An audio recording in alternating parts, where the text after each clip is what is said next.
Hi, I'm Ashley McAlpine, and I'm the Fraud Prevention Manager here at TMG. I'm Cole Casper. I'm a product manager here at TMG. And this week for Fraud Prevention Friday, we're talking about a popular myth that's taking place within the industry. You've probably seen a number of things out on Facebook or other popular news feeds. Yeah, Ashley, really what it is it's more or less a directive for people who are being accosted at ATMs to put in their PIN number backwards in order to trigger the police to come to your location and hopefully deter the thief from actually taking any money from you.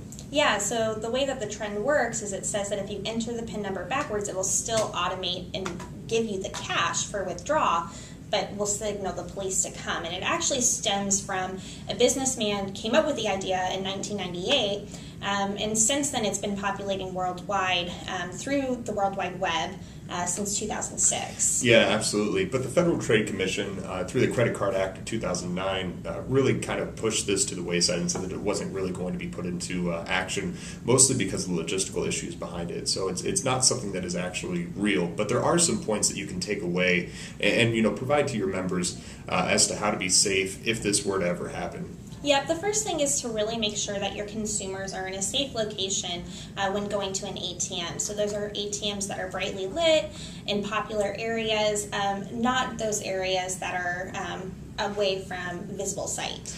Absolutely. The other thing is, cardholders should always be aware of their environment, especially around ATMs when they're pulling out cash. You're very susceptible to people noticing what transaction you're doing or how much money you're pulling out. So being aware of your environment and making sure that you're being as safe as possible is key. And the next thing is to really not resist if you were to be in the situation where someone's asking you to withdraw money. It's better to just go along with the request and then react later.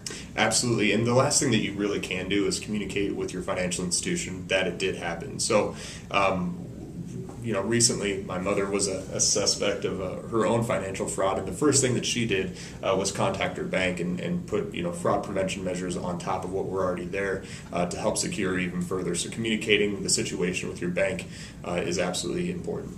Your bank and any sort of police officers as well. It's important to make sure that your consumers are safe and aren't being held to be believed that these type of situations with invalid PIN number reversing it's going to help. Thank you for joining us for Fraud Prevention Friday this week. If you have any questions, please feel free to reach out to the Fraud Prevention team at falconteam@tmg.global.